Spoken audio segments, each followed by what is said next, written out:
Welcome to The Explainer. Today we're diving into something that's, well, a game changer for anyone in service management. ITIL 4's Direct, Plan, and Improve module, or DPI.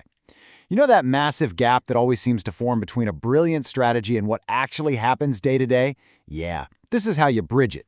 And if you're studying for that DPI certification, you already know this is the core of everything. So here's how we're going to break it down. First, we'll look at why things go wrong. Then we'll walk through the 3 pillars of DPI: direct, plan, and improve. After that, we'll talk about the rules of the road that hold it all together, and we'll wrap up with the real reason we do any of this in the first place. All right, let's get right into it with a problem I'm sure we've all seen. You've got this amazing plan, everyone's excited, but then nothing really changes. Why does that happen over and over again? Seriously, think about it. It happens in organizations of every size. The leadership team has a big off-site meeting. They come back with this bold new vision, and a year later, it feels like you're right back where you started. What is going on here? This right here, this quote, just hits the nail on the head. It points to this classic failure mode the source material calls incongruence. It's a fancy word for a simple idea, a total disconnect. The big ideas from the top floor never quite connect with the people doing the work on the ground floor. It's like a message getting lost in translation. And that disconnect is exactly why the first pillar of DPI is so critical: setting a clear shared direction. Without it, you've got different teams all trying to build their own part of a machine, but nobody has the full blueprint. It's just a recipe for chaos. So, direction is our foundation. But it's not just about a manager pointing and saying, hey, go that way. It's about building the guardrails for the journey. It's about defining the destination so clearly that every single decision, from the big strategic bets to the small daily tasks, is guided by the same purpose.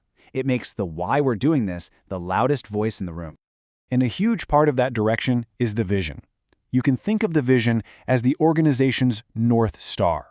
It's that big, exciting, maybe even slightly scary idea that answers the question, what do we want to be when we grow up? When a vision is truly compelling, it does something amazing. It turns a job into a cause. Okay, so if the vision is that far-off North Star, the mission is the here and now. It's the practical answer to, okay, great, but what are we actually doing today to get there? The mission grounds that lofty vision in everyday reality and purpose. Let's just put them side by side because this is so important. The vision is the future, the dream. The mission is the present, the purpose. You absolutely have to have both. One inspires you to keep going, and the other tells you what to do next. All right, let's move on to the next piece of the puzzle: planning. I mean, having a clear direction is fantastic, but let's be honest. Without a plan, a vision is just a hallucination. Planning is really where the vision starts to get its hands dirty. This is the process of turning that where we want to go into a concrete how we're actually going to do it. Good planning creates a shared map for everyone, which helps eliminate wasted effort and spot those big risks before they become disasters. But there's a real art to this. As you can see, you can get it wrong in either direction. Plan too much, and you get stuck in analysis paralysis, never actually doing anything. Plan too little, and you get chaos, rework, and wasted money. The trick is to see planning not as some giant document you create once, but as a living, breathing, ongoing activity. And this right here, this is how we avoid that incongruence we talked about earlier. You have to connect the levels. Strategy is the big picture what and why. Tactics are the specific how we're going to achieve it. And operations, that's the day-to-day doing. When these 3 are in perfect sync, that's when the magic happens. Of course, no plan, no matter how brilliant, ever survives first contact with reality, right? That's why the improve part of DPI is so critical for any kind of long-term success. It's all about learning and adapting on the fly. Here's a really interesting idea from the source material. Very few of us are starting a company from scratch, right? We're almost always working with existing teams, processes, and tools. So that means pretty much everything we do is, in some way, an improvement activity. We're always trying to make what's already there a little bit better. This is so important. How do you actually know if a change made things better?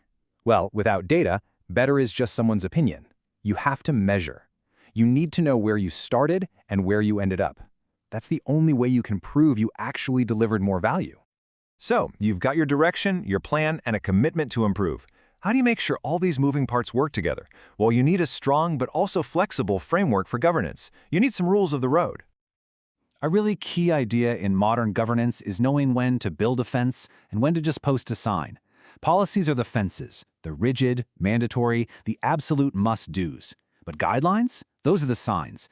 They recommend the best path, but they trust and empower people to use their own judgment to find the best way forward. And this example shows you why that matters so much.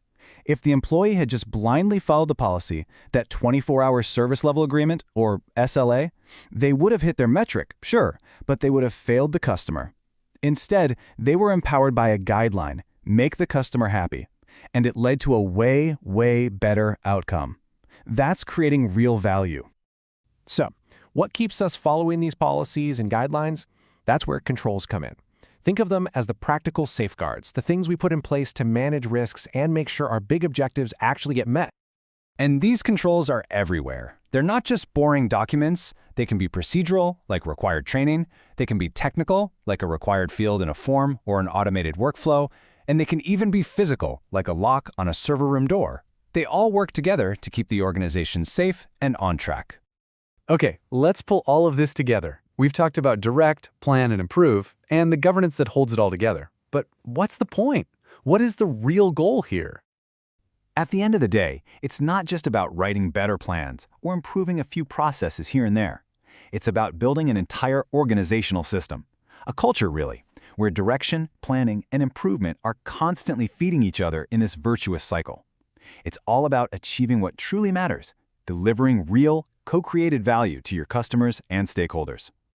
And so, that leaves us with one final thought for you to take back to your own world. Just ask yourself this: can you draw a straight, unbroken line from your company's biggest strategic goal all the way down to the tasks you're doing today? Really thinking about that question, well, that's the first step on the journey.